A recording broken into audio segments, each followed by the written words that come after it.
on this episode of the Clip Service podcast.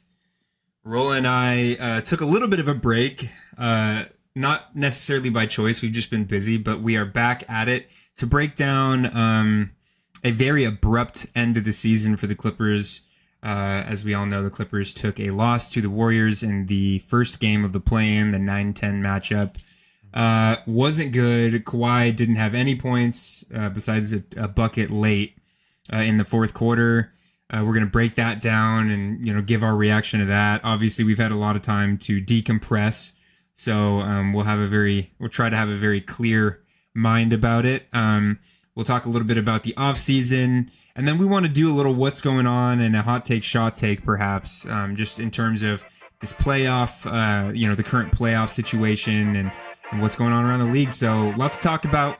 So, without further ado, let's make it happen.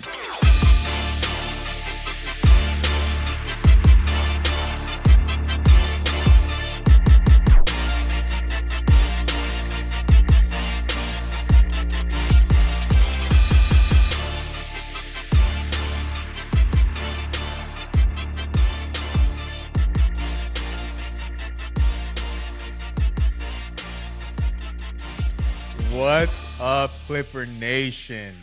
And welcome to the Clip Service podcast. Make sure to find us on Spotify, Apple Podcasts, Deezer, Amazon Music, and YouTube. And you can also find us on Twitter and Instagram at Clip Service Pod. I'm Rolla. This is my co-host, Nick. Let's get right into it. Let's get right into it, guys. Clipper Nation, I understand the pain, but I'm hoping that a lot of that is past.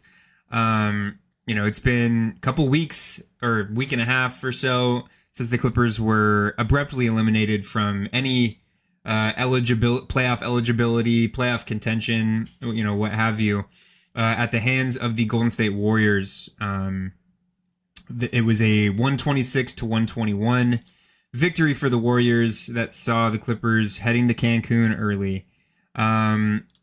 The first thing that I want to talk about in this game, and I know it's been a while, so I know some of you guys have probably blocked this out of your minds. But the thing that I wanted to talk about that has been a big topic, or was a big topic of conversation after the game ended, was Kawhi Leonard going essentially scoreless in that fourth quarter. Ended up finishing the game with 21 points, but Draymond Green did a masterful job defending Kawhi. Had him looking uncomfortable all game, but specifically in that fourth quarter. The thing that frustrated me the most about this game, and I'll talk about like the game as it pertains to the Clippers season as a whole in a moment, once me and Rolla kind of give our initial takes, but the thing that bugged me the most about this game was the Clippers, I think it was 3 or 4 separate times, were up double digits. I think it was, 11 or 12. Clippers were up by 13 at one point. And then it seemed like it was like clockwork. The broadcast would say, "Oh, a 12-2 run by the Warriors," and the Warriors are right back in this.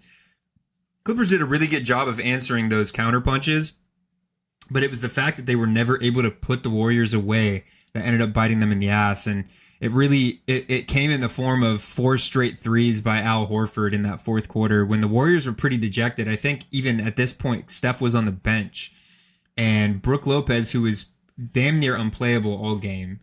You can't really fault him. It's just the limitations of being a guy his age, and he's a slower dude.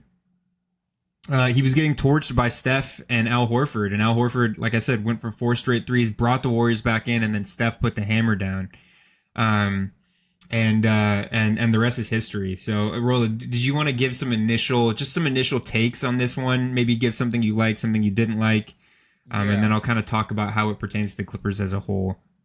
I think the first thing I liked was Ben Matherin's play that game.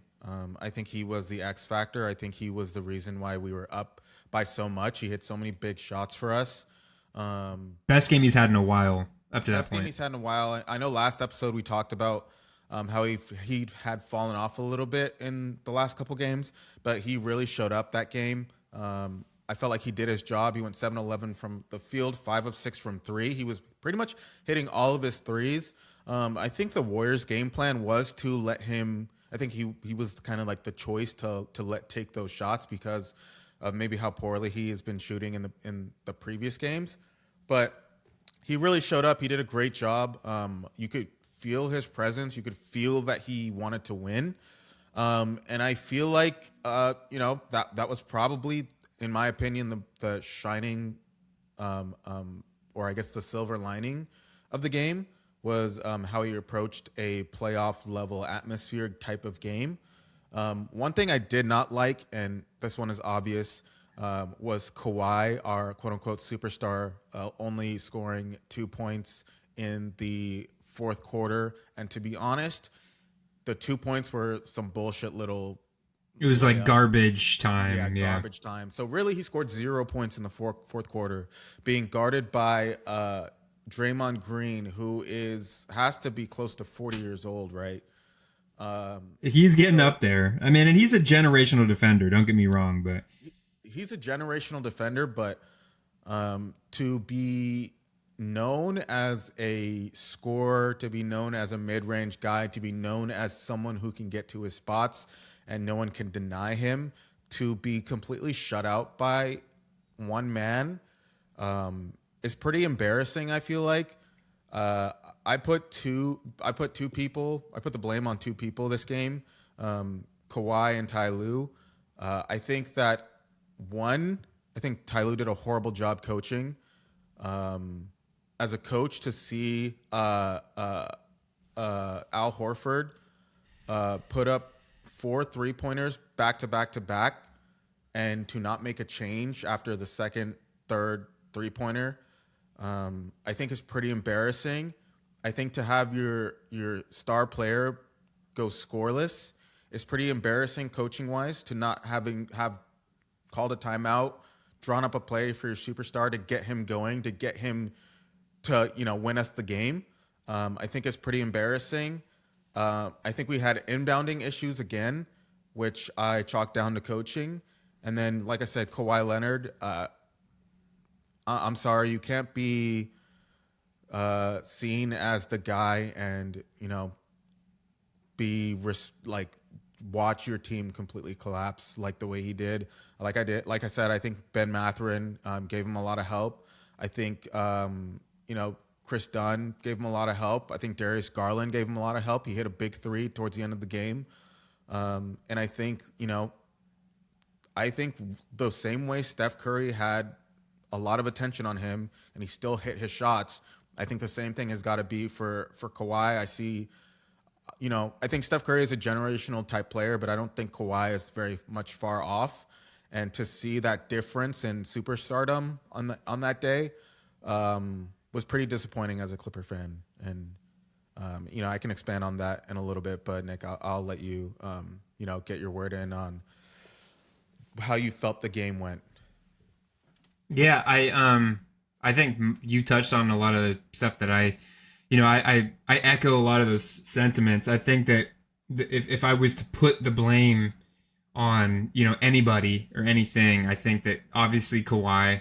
I think that it's pretty apparent. Like, I'm not out here saying that Kawhi's washed or anything like that, but I think it's pretty apparent that at this point in his career, with the amount of injuries that he's taken, I think it's really hard for Kawhi to handle the double teams and to have a plan B when he's getting doubled. I mean, we've seen it in matchups like this where he has a hard time making quick decisions out of doubles, and you touched on Steph. Conversely, Steph gets doubled, tripled, and he's got a plan B, a plan C, and stuff like that. And obviously, Steph is a different level of scorer than Kawhi is. Kawhi makes up for it on the defensive end, but at this point in Kawhi's career, I don't know if he can be the go-to, like the de facto go-to scorer in a playoff run, just because of that reason. I think that he operates a little more surgically, a little slower, and he has a harder time making decisions out of doubles and stuff like that. And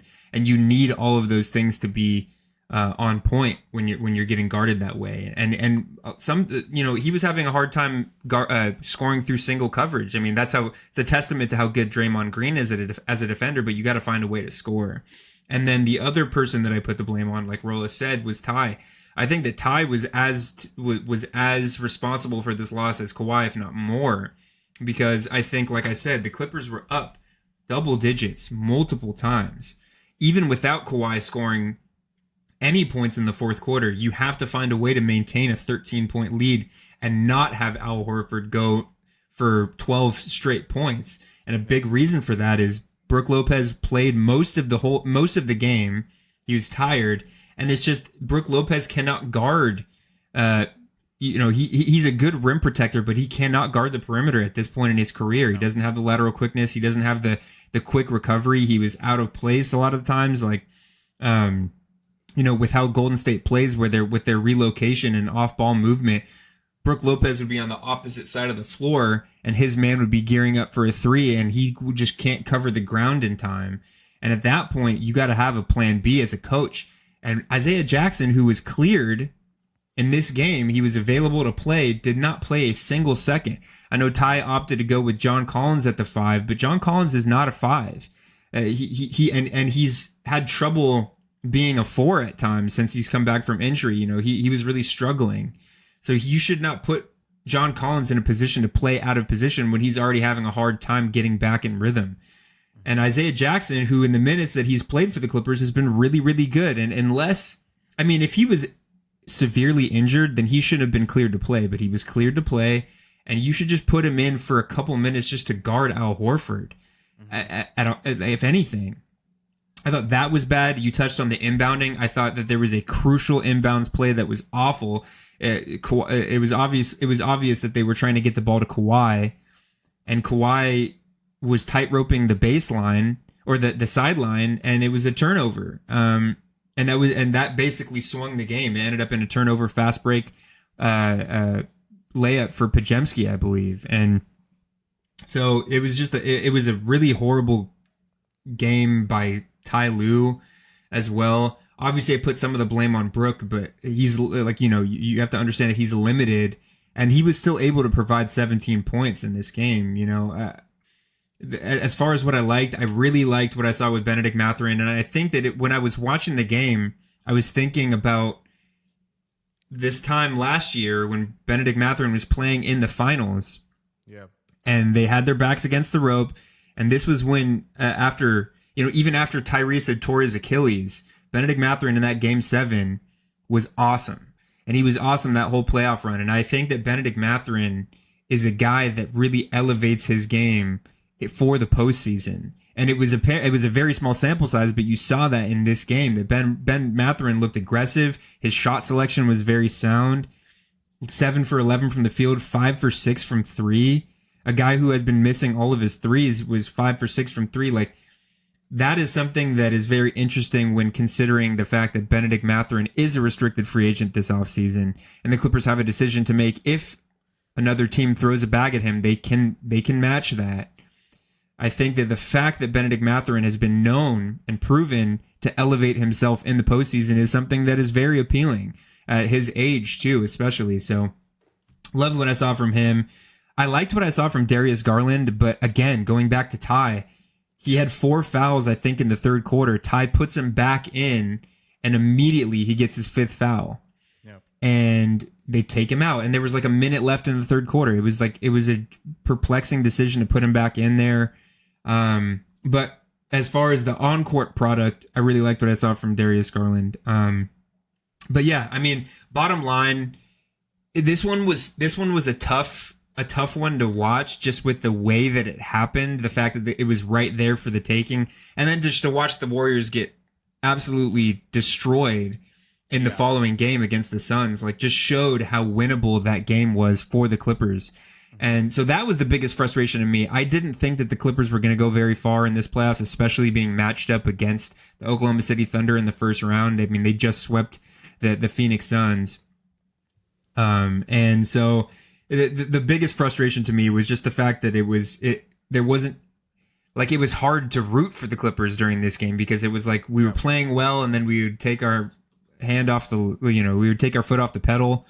And so, yeah, that was the biggest frustration to me, but sorry, it is what it is, I did want to go in a little bit more on Ty Lue, because I think it is important that this narrative begins and is pushed, because it seems that the Clippers have some sort of vendetta to keep things the same. When the teams that are most successful in the league are teams that are not afraid to make changes. You look at a Lakers squad. They're not afraid to get rid of players. They're not afraid to get rid of management. They're not afraid to get rid of coaches to make themselves better. The Warriors, same thing. Obviously they have their core pieces, but I mean, Klay Thompson isn't on the team anymore. You look at, all the different types of players that have gone through. Obviously, Draymond Green and Steph Curry and Steve Kerr have been there for years, but all of these pieces around them are different. Jimmy Butler is now on the Warriors. I feel like the Clippers, even though we have made changes this past season, getting rid of Zoo, trading Darius Garland for James Harden. I did want to go back to Ty Lue. I think it's important that the Clippers recognize that Ty Lue is not the coach that is going to win us a championship. I think when you look at his history, his Clippers tenure, you consistently see us in a hole, digging ourselves out of a hole, whether it's in a playoff series, whether it's in a winner go home elimination type game, whether it's in a regular season like we saw this season. I think Ty Lue, maybe he just feels a little bit too comfortable in his seat, too comfortable as a coach. Maybe he's too comfortable with the players and they don't see him as a leader figure. But it seems almost as if he refuses to make timely adjustments. He refuses to push for change. You mentioned the way Brook Lopez was getting torched on the court, like refusing to make that in-game adjustment to get Brook Lopez off the fucking court. I just don't understand why he waits until the very last minute to make something happen, whether it's us being 2-0 down in a playoff series, whether it's us being 3-2 up against the Nuggets and just completely collapsing and just refusing to make that adjustment to win that extra game, whether it's, like in previous playoff series where we just have been the same and we've just lost because another team has just figured out how we play. I do get very much a Doc Rivers type of vibe from him. And, Doc, like I've mentioned this in a previous podcast, Doc Rivers said that Ty Lue is him 2.0. The entire time Doc Rivers, or not the entire time, but I think it was for 2 seasons, Ty Lue sat behind Doc Rivers, and he was a part of that coaching staff, and he was a part of those teams and those collapses. I think people seem to forget and put all the blame on Doc Rivers when in reality, Ty Lue had he had an impact on those collapses himself. And I think we've seen it year in and year out again, where he refuses to make the right move at the right time. And he kind of just waits until it's too late. I think we saw that with his time on the Cavaliers, where they were down 3-1 against the Warriors. I mean, that's literally the last possible time to make a change. And it almost seemed like LeBron James saved his career, as what people try to say. I just feel like it doesn't matter who comes onto the team, whether we get rid of Kawhi, the new players we get. I think we're going to see a similar type of playoff result where we're down in series and we don't end up winning a series because we refused to make timely adjustments. So I just want to, mention that about Ty Lue. I don't think he's the coach for the Clippers. I think he's a great coach. I think he might, do well on another team, but I think that he is way too comfortable on the Clippers. And I feel like maybe he just doesn't have that drive anymore because he just feels like he doesn't have a job to lose. One good thing I like about having a podcast is, I can go back to other previous podcasts and see myself saying these same things year after year. I mean, Nick, you mentioned, Kawhi kind of falling off a little bit. I mean, I've been mentioning this for years. I don't think that Kawhi is capable of playing playoff basketball for an entire playoff series. I thought that this game might have been different because he took the entire Warriors game, the entire game before this playing game off to rest for this game and to not really show that passion and that energy when it comes to the fourth quarter, when that's when he really gets paid to play basketball. Like, that's why he gets paid the big bucks, is for him to go off in the fourth quarter and win us the games. I mean, I just felt like let down by Ty Lue. I felt let down by Kawhi. I don't think Ty Lue had an excuse for this game either. I mean, I had mentioned previously that it seems like the coaching was lacking on certain types of plays, and it bit us in the butt because he drew up a poor play for Kawhi to get Kawhi the ball. And like you said, Kawhi was on the baseline and just Draymond Green easy tap to Podziemski, and they get a layup.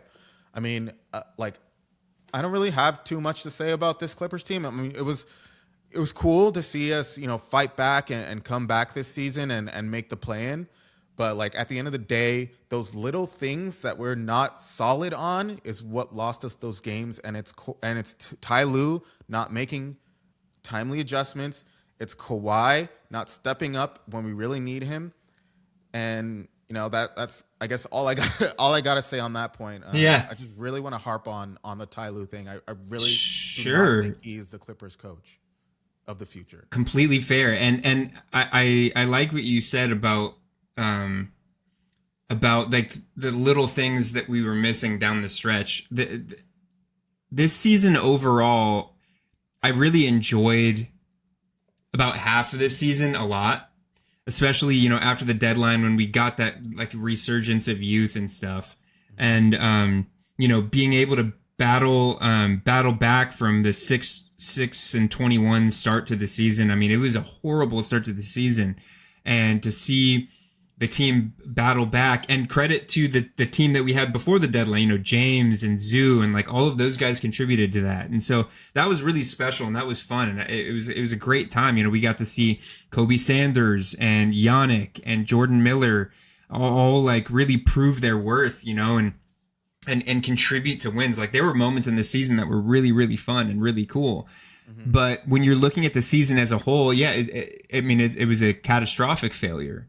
And we still could have continued to build off of this comeback had we just handled business. I mean, to me, the season, the encapsulation of the shortcomings of the Clippers were embodied in those two losses against the Portland Trailblazers at the end of the season. Yeah. I mean, those were the biggest games for seeding. I mean, it could have meant the difference between the Clippers playing the Suns in the first play-in game, winning that game, and then playing a Spurs team that is, they just lost Wemby for a game, I believe, a game or two to a concussion protocol. Like that is a winnable series to me.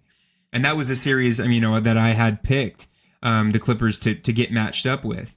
Yeah. And so it was like the Clippers would fight back, and then just fall short. And in a way, this Warriors game was very much that, an embodiment of the season as well. The Clippers fighting back and doing the most to try and right, the wrongs that they had early on, but then just falling short because of some dumb bullshit. And so that is where my frustrations lie with this season. I think overall acquiring Darius Garland and acquiring Ben Mathurin and Isaiah Jackson, like young guys that you can build off of, what we saw from John Collins for a large portion of this season was great. And he's another younger guy. That was great. And it makes me a little bit more optimistic than I would be had we stood pat at the trade deadline. But still, there's that sour taste in your mouth that the Clippers couldn't handle business a little bit longer. And that kind of leads me into what I want to talk about next, Roulette. Just the offseason as a whole. You talked about Ty Lue not being the coach for the Clippers, and in a way, I agree. I think he's a better coach than Doc Rivers, but there are certain tendencies that Ty has that are very similar to especially Doc's last couple of years with the Clippers in terms of, just being late on adjustments and kind of being stubborn and stuck in their ways. Mm-hmm. Lawrence Frank said in a press conference that Ty Lue was going to be the coach of this Clippers team for a long time. And Lawrence Frank, that's a whole nother thing. I'm not particularly sold with him as a GM either, but it seems as though Ballmer has his brain trust, and he trusts those guys to stick around, Ty Lue and Lawrence Frank. And so it sounds to me like Ty Lue's probably not going to go anywhere. So if that's the case, if Ty Lue sticks around, putting that aside, considering everything, real quick, give a synopsis of what you think the Clippers should do this offseason, then I'll give my take, including a very big day, which is coming up on May 10th, which will be the Clippers, whether or not the Clippers get that Pacers pick. That'll be when the draft lottery is announced. So, Rolla, give your take on the offseason, what you would like to see. Obviously, I think I know what you would like to see, but go ahead and give a brief rundown of what you think the Clippers should do this summer. Yes. So I think that, what I've been harping on for the Clippers, and I think what is successful for teams in the NBA in 2026, 2027 is having young players that are bought into their role. I mean, you look at a team, probably the culture best two guys. teams. Yeah, probably the best two teams in the league, or even three teams. I don't know about the Pistons. With Detroit? But yeah, Pistons. I'm still Spurs, a believer in Detroit. But. Pistons, Spurs, OKC. They all have young guys, a young core that have a lot of energies and are bought into their role. I think having Kawhi as your centerpiece is not going to win you a championship in today's NBA. I don't care who you add to the team. It's just not. You can't keep up with an OKC. You can't keep up with a fully healthy Spurs. You can't keep up with a Pistons. And that's just that's just the truth of today's NBA. We look at the last finals, the Pacers, that's another team that were all young players that had high energy, high movement, and all their players were bought into their role. So what I would like to see is Kawhi off my team. I've been harping on this for almost 3-4 years now. I need Kawhi off my team.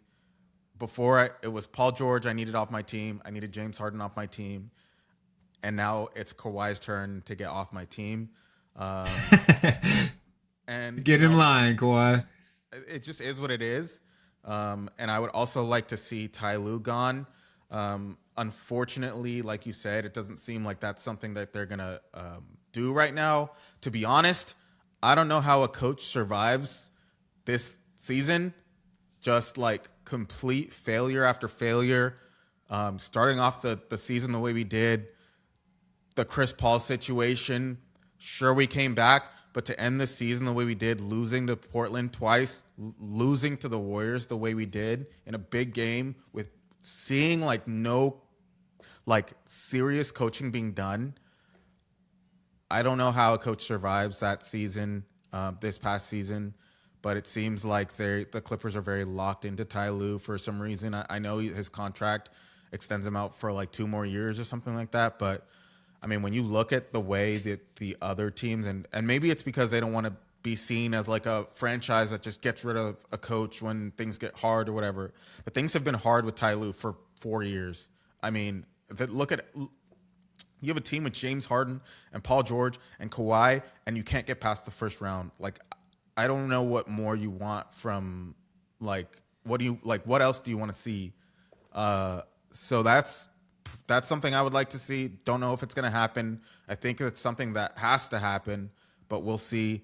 And then, it would be pretty fantastic to get that 5-6 pick from the Pacers. And the way that the lottery has been going the last couple of years, we all know it's rigged. So, you never know. Adam Silver might dip his grubby little fingers into the lottery and hook us up with a pick. You never really know. Yeah, throw us a bone with those grubby fingers, Adam.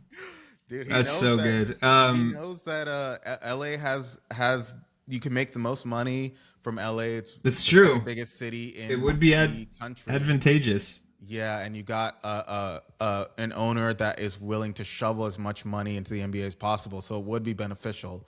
So you never really know. But what about you? It's true. That's very true.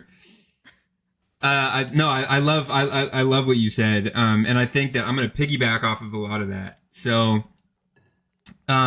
like I mentioned, it doesn't sound, according to, Lawrence Frank, who has been known to just kind of blow smoke at times. He's said things that, weren't exactly true, or he's said things that, he kind of did the opposite of, months later and stuff. So obviously I'm not taking everything that he said in this press conference, completely to heart. But I think what this offseason for the Clippers is going to be it's going to be an offseason of dominoes. And what I mean by that is I think every move that the Clippers are going to make or don't make is all predicated off of another thing. And what I mean by that is I think it all starts with Kawhi. Obviously, that's the biggest question mark this offseason, is whether or not Kawhi is going to be traded. He's got one more year left on his contract, whether or not Kawhi is going to be traded. You've heard rumors already that the Miami Heat are looking to acquire Kawhi. The Golden State Warriors, who were interested in Kawhi at the deadline this year, and it seems like the Clippers were interested as well, but they pivoted away when Indiana reached out aggressively about Zoo, and they went a different direction. But it seems like there are going to be a lot of teams that are interested in, adding that extra, playoff or championship piece, which Kawhi, I think, as a second option, or, with a first option with a lot of help, I think he can still very much do that.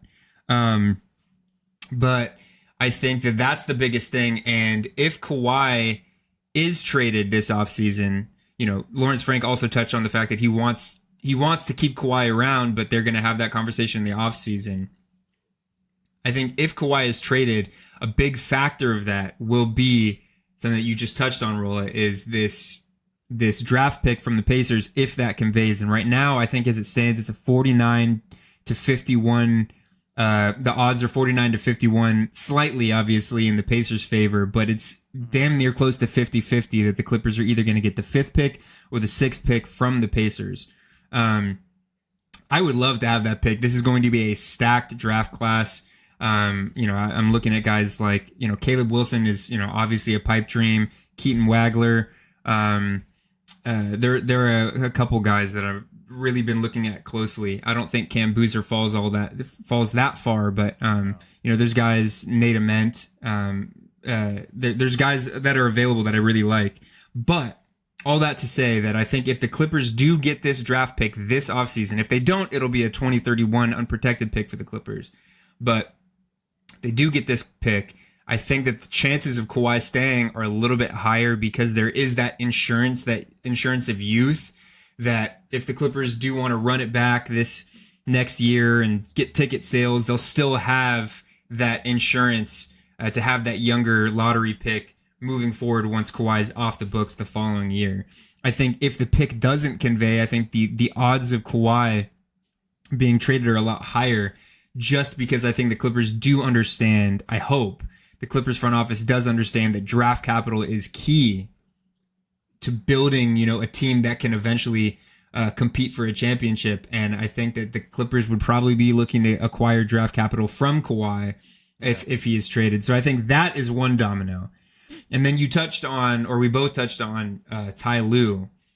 It seems like every indicator is pointing towards Ty Lue staying the Clippers coach for a long time. But if we look back at Ty Lue's tenure towards the end of his towards the end of his Cavaliers tenure, we look at this.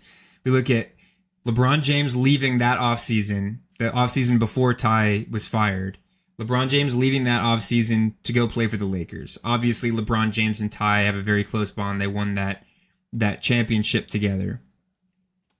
Then the Cavs start out 0-6, and then Ty is fired immediately after. And I remember when that news came out, there was subsequent news saying that a big reason why Ty Lue was fired was because Kobe Altman, who was the GM, and Ty had a difference in philosophies. Kobe Altman wanted Ty to be playing the younger guys, whereas Ty wanted to stick with guys like J.R. Smith and Kyrie.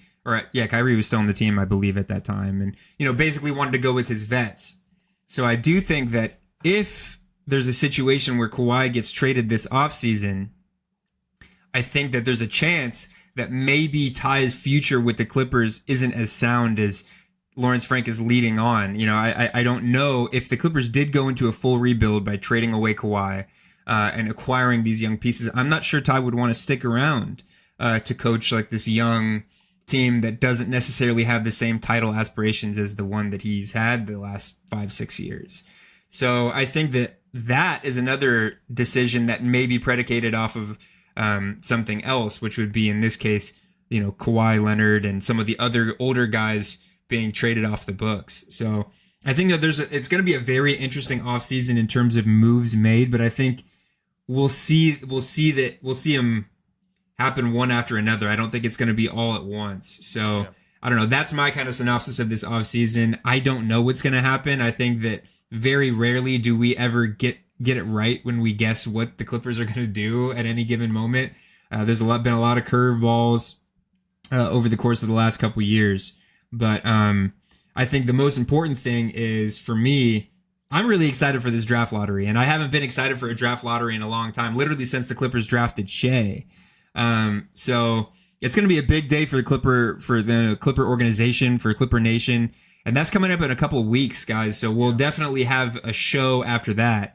But yeah, all eyes are pointed towards that draft lottery, and hopefully Adam Silver can maybe work some magic and try and hook the Clippers up. I mean, like I said, it's really 50-50, but let's make it 60-40 in the Clippers' favor. Adam Silver's all about that money, bro. He can't not have the Clippers get that pick, dude. It'll absolutely be interesting to see. The last thing I wanted to touch on in terms of the Clippers offseason, Rolla, is the Clippers have two. Obviously, Darius Garland is under contract. I believe there are a couple other guys, you know, key rotation pieces under contract for the Clippers. I think Derrick Jones is still under contract, who I would love to see be a Clipper for a long time. I love Derrick Jones. He's like one of my favorite Clipper role players, you know, of the recent, you know, decade. Love him. He's still young. But John Collins and Benedict Mathurin are both restricted free agents. And, you know, for those of you that don't know what that is, basically, with restricted free agency, the Clippers can match any offer that is made for, you know, their restricted free agent. And then in that case, you know, the Clippers would retain them. You know, we saw it with DeAndre Ayton. DeAndre Ayton seemed like he was going to walk, signed the deal with the Pacers when he was when he was with the Suns. The Suns ended up matching that, and he stayed with the Suns for another year or two.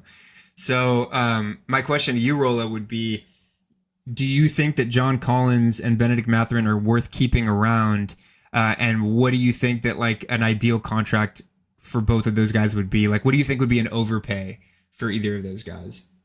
To be completely honest with you, I think the number one focus has got to be on Ben Mathurin.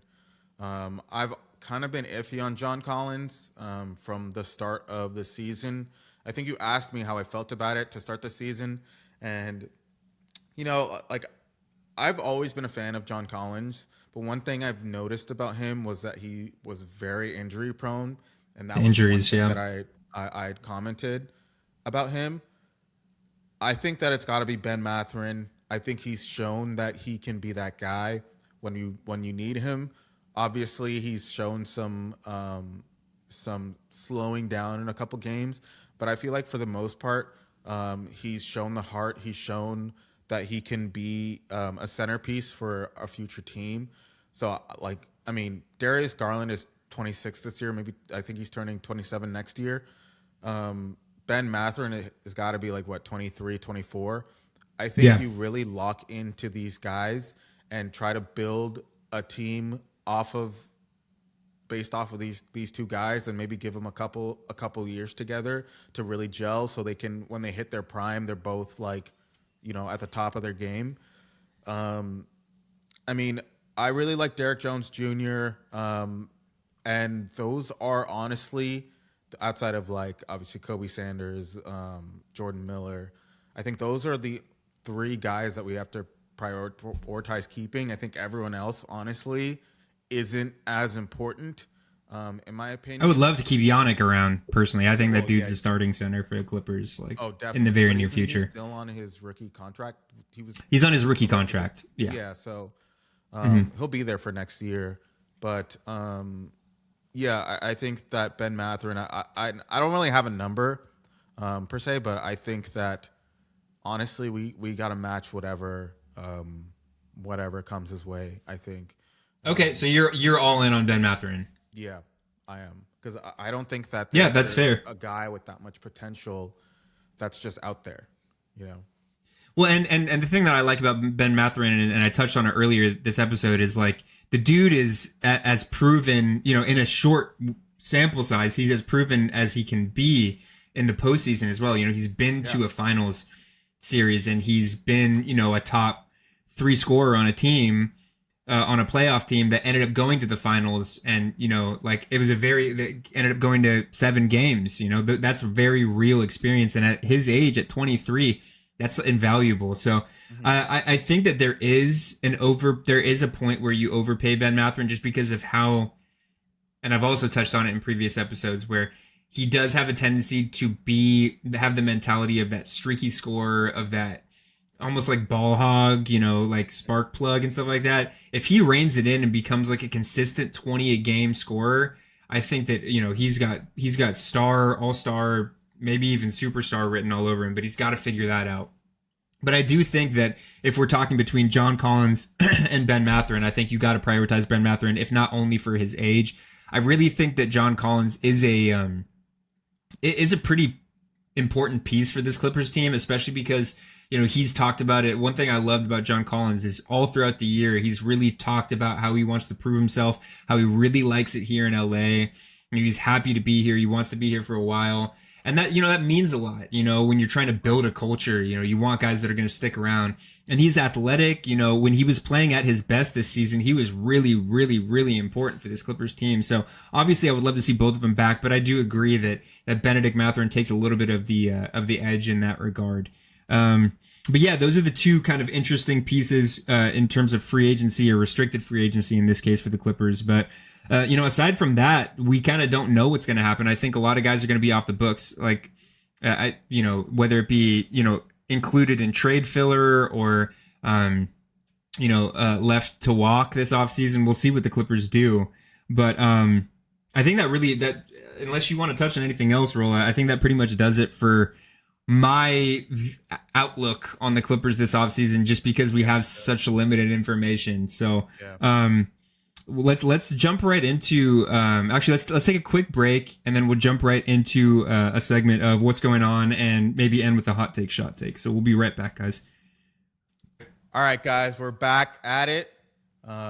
We will be going straight into what's going on around the league, and right now we are in the midst of the first round of the NBA playoffs. From the outside looking in, watching from Cancun. Clippers are in Cancun currently, and we witnessed the team that we should have been in, or the place we should have been in, get swept by the OKC Thunder last night. OKC swept the Suns, and they won every game by like 15 plus. So it's a little bit hurtful to see a Suns team that, if we hadn't lost those 2 Portland Trailblazers games, if we hadn't lost the play-in game against the Warriors, could have potentially been us. So it is what it is. Lakers Rockets, I think, are playing tomorrow. The Lakers lead 3-1. The Lakers are the 4th seed, Rockets 5th seed. Rockets are without Kevin Durant. Another guy that draws comparisons to Kawhi in success of recent years. And then the 3-6 seeds, the Nuggets versus the Timberwolves, which had a crazy, crazy fight at the end of game 4, I believe, where the Timberwolves won the game to put them up 3-1. The Nuggets won the game last night. So now the series is 3-2. And then Spurs Trailblazers, 2 seed versus the 7 seed again. This was a position that could have been the Clippers. The Spurs are up 3-1 currently, and are currently about to shut out the game and close the door on the Trailblazers. Oh, they are. Yeah, they are currently up 73-52 Spurs. And then on the Eastern Conference side, Pistons Magic 1 versus 8 seed. The Pistons, this was a surprise. The Pistons are down 3-1 I was very surprised against the Magic.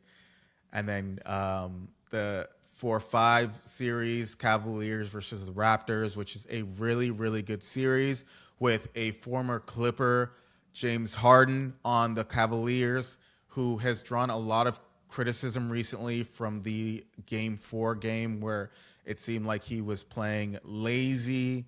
It seemed like he was making lazy passes. It seemed like he was giving up on plays.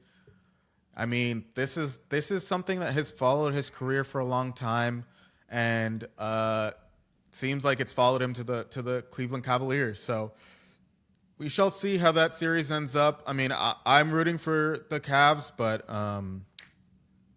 you really never know. I think the Cavs will probably pull it out. Okay. I'll blow through these really quick. 3-6, the Knicks versus the Hawks. The Knicks are leading 3-2 in that series. Dude, the CJ McCollum series, though, he's looked great. I mean, he's always been a great player. I think he's been in small market teams, market cities. So he's never really gotten that shine, but I think he's really, really shining on the Hawks. And so that's something that's really cool to see. And then the Celtics, 76ers, the 2-7 series. Celtics are up 3-2. But, you never really know with the Celtics or the Sixers. The Celtics, I mean, they have Jason Tatum back, but it's not seeming like they are the same dominant team that we saw win the championship 2 years ago. So they're still really good. They're still really good, but I don't think they're the same guys. My question to you is, what is your favorite series so far, and what matchups could you potentially be excited for the next round? Oh shit. Okay, well, my favorites. There's been some really good series. The Pistons Magic one's really bumming me out.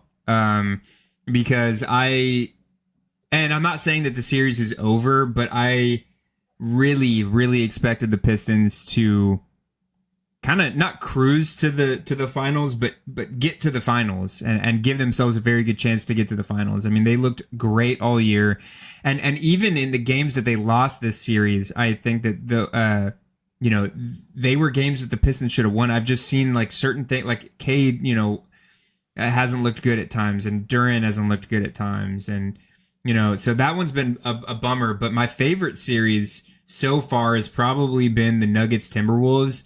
Yeah. Because I hate the Nuggets, and I hate David Adelman. I think the dude is just a dick, and he's a nepo baby, and he's acting like he's like this tenured coach when he has only been a head coach for a year and a half. And it's been really funny to watch him make excuses and flounder in post-game interviews. I just hate the guy.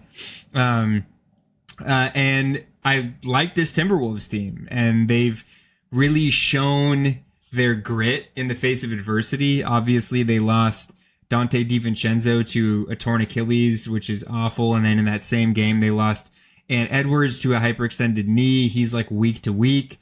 Naz Reid has been banged up. But the thing that's been interesting to me the most, and I say it almost begrudgingly with this series, is through 4 games, the best player in the entire series has been Rudy Gobert.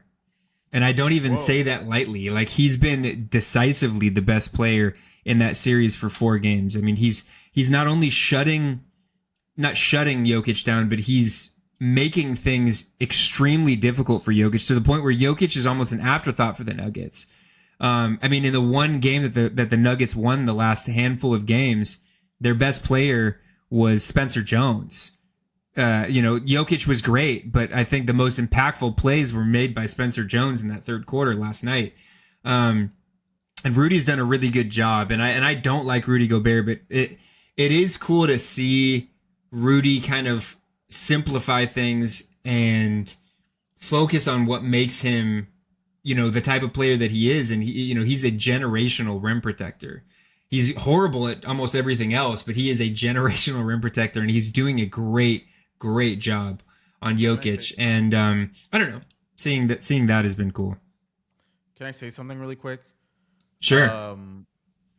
First of all, Jokic had 27, 12, and 16 the last game, 9 of 15 Sure. from the field. He did. So He killed Rudy Gobert. That's the first Yeah, thing. but Rudy, well, yeah, and that's why they won. That's why they won. Second thing is, I forgot who it was. I think it was Kenny the Jet Smith on Inside the NBA.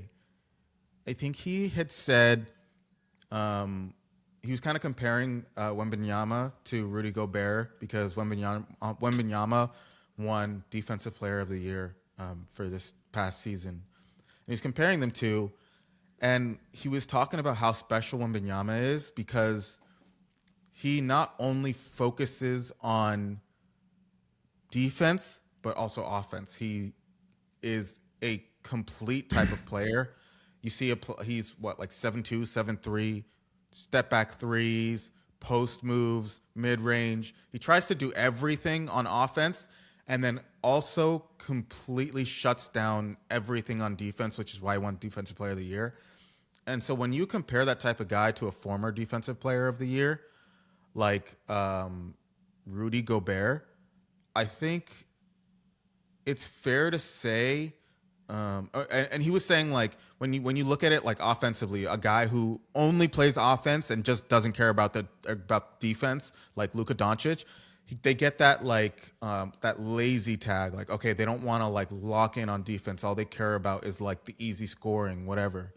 But like defenders who are like that are only one type of player on defense, they don't get that lazy tag. But he was basically saying like Rudy Gobert should get that lazy tag for being, having Anthony Edwards out, a cornerstone of your team, not there, not playing, and to have only dropped 3 points. I mean, in this like it's a little different though because Rudy Gobert can't manufacture his own offense. Like he's extremely limited.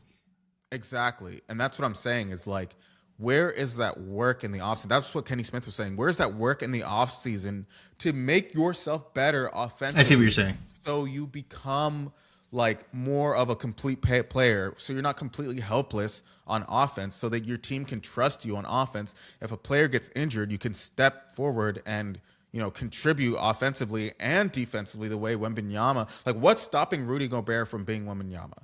Is basically what he was saying. Yeah. Well, I think I think that's a testament to like Rudy Gobert's like because he's got an attitude. I mean, this is the reason why I don't like him. He's got an attitude. He's got like he's very limited offensively and like so he's perfectly content being like a generational rim protector and that's what he's done and it's helped the Timberwolves this series for sure. But I mean, when you look at like the Timberwolves, dude, like this is a team that shouldn't be a 6 seed. I mean, they're on the verge of beating a Nuggets that are the 3 seed. So if their team is healthy, like why aren't they the favorites to win the championship? When you look at like their team on paper, this is a really good team. So like why aren't they in those discussions? Why aren't they a higher seed? Why aren't they expected to beat like these top seeded teams? And I think it's because they have a third star in Rudy Gobert who is only impactful on one end of the court. You have a Julius Randle who's very off and on. And then like, what else is there? Anthony Edwards gets injured and the team is like not the same. I mean, I don't know about you, but even if they win this series, I don't expect them to even win 2 games in the next series. I think it's over for them. Yeah. And like when you look at like a team like the Lakers who've lost 2 of their main stars and are up 3-1 against the Rockets, like what's the difference between them losing those 2 players, Luka, who is their star player, and then why am I blanking on his name? Are you talking about the Lakers? Yeah. Reeves? Yeah, Austin Reeves, who's a guy who's one of their top 3, the best players after LeBron, I would say, who's kind of taken that step forward this season. Like, what's the difference between them losing those two players and being able to go 3-1 up against the Rockets, and the Timberwolves losing, two of their guys? And kind of, I feel like I don't even know if they're going to win the next game. I think the next game is in Denver, right? No, the next game's in Minnesota, and Minnesota can close it out. Minnesota can't close it out, but I'm going to be honest. I don't think they will. I don't think they have anyone that can close the door. Okay, well, that I actually have. If you're done with what's going on, I have a hot take. I have a hot take to kind of rebuttal to that. My hot, and I finished. I had a beer to start this pod, and I finished it. So I would take a sip of that for this take, but I'm all out. So I'm just gonna give the take.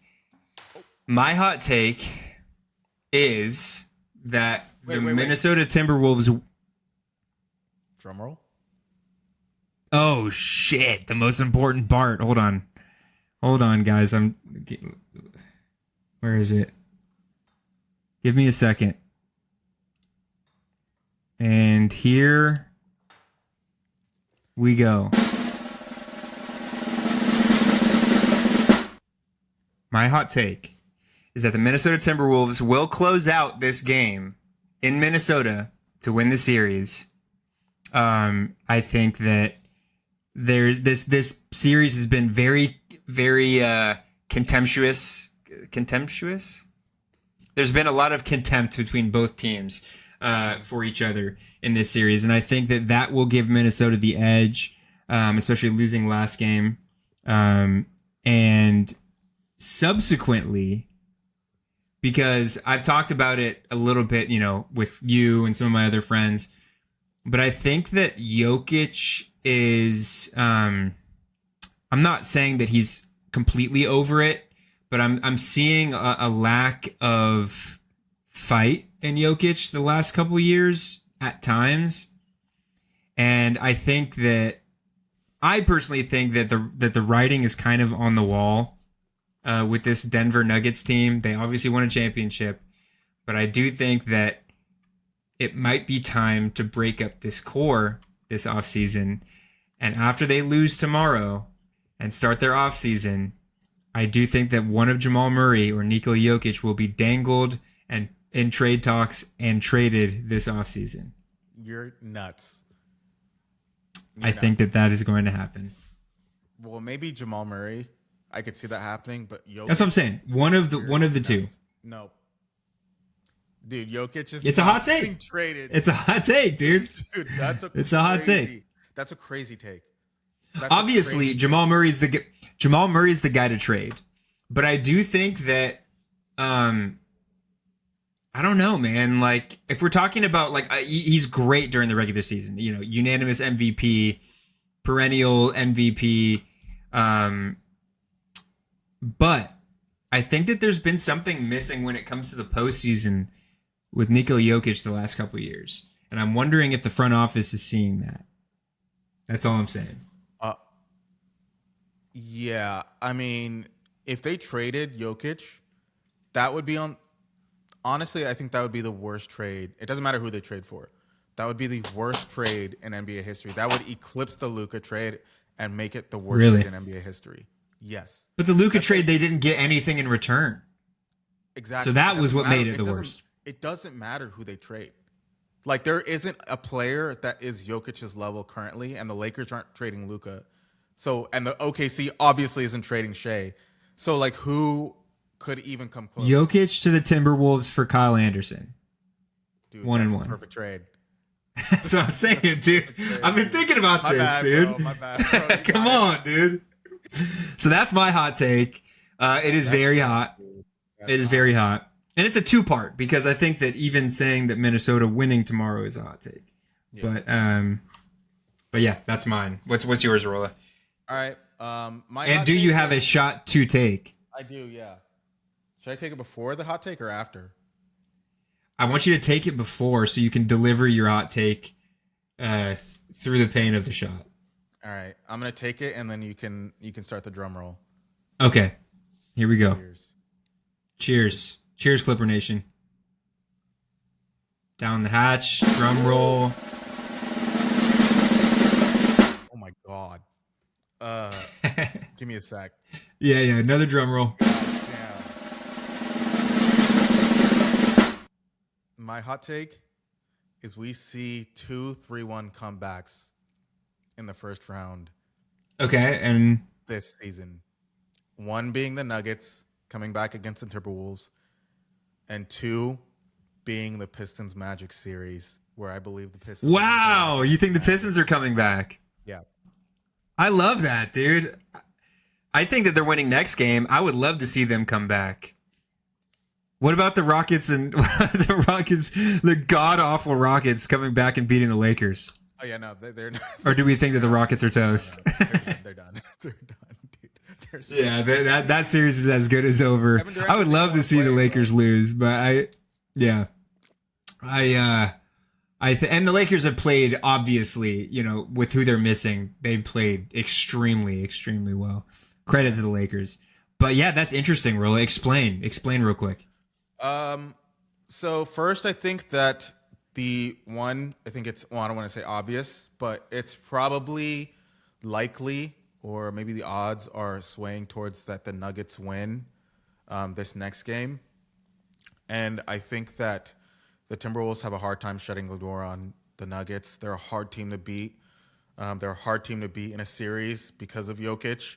I disagree on the lack of thirst from Jokic in the playoffs. I think we saw it firsthand last year when he beat us in the first round. I think the year before that, they lost to OKC. Oh, no. They lost to OKC last year, too. I think that's how they I mean, Aaron Gordon was the best player in that series, but... Yeah, no, but I'm just saying that for them to lose last season, they had to lose in 7 games to the team that won the finals. So I think, to say that Jokic or to say that that team isn't driven is a little unfair. So I do believe that this Nuggets team, they're a hard team to out in a series. I do think they're going to win this next game. And that last game is going to be the deciding factor. And I don't think it's going to be a blowout game. Obviously, there's no Anthony Edwards to really pour on the points. So I don't really know where the Timberwolves are going to get it from. I don't really know. I mean, we saw in this last game. Ayo Dosunmu, baby. Dosunmu is played amazing, but I don't know if you can count on him to do that 2 games in a row. You saw in this last game, Jokic seemed to have figured out Rudy Gobert a little bit and, poured on his usual points. So, I think that the Timberwolves will make the correct adjustments, but, I think that the Nuggets are too experienced to lose at least the next game. So we'll see. I think it'll be a toss-up. And then with the Pistons Magic, honestly, I just think the Pistons are a better team. They're such a better team. And the Magic are really not very good. Exactly. I'm sorry, Magic fans. Yeah, that's why I think that the Pistons are gonna come back. I think that they are very capable of winning 3 games in a row against this Magic team. So I guess we'll see. Again, I love that one. I love that one. The Magic have won 3 games, so it's not crazy to think that they can't win one more. And Franz Wagner's out. He's going to be out for a while. Oh, okay, gotcha. So that's a big piece for them. Yeah, so I don't put it past the Pistons winning 3 games in a row. Although I don't. I like that one. Will go far in the playoffs. I think that they could potentially lose the next round. I honestly don't know. We'll see the matchups for the next round if they get there, but I think they can come back. That's the bottom line. I think if the Pistons do get past this series, I think that they'll coast against whichever team comes out of the Cavaliers Raptors series. I think that this Magic team has been good enough to win these games, and they've taken advantage of moments where the Pistons have looked awful and they haven't been able to lean on their most important guys. But if the Pistons, I don't know, man, if the Pistons, I'll add on to that real quick and then we'll get out of here. But if the Pistons get past this first round, I think it'll be enough of adversity and enough of we battled back from that. Yeah. Obviously they'd have to win 3 straight.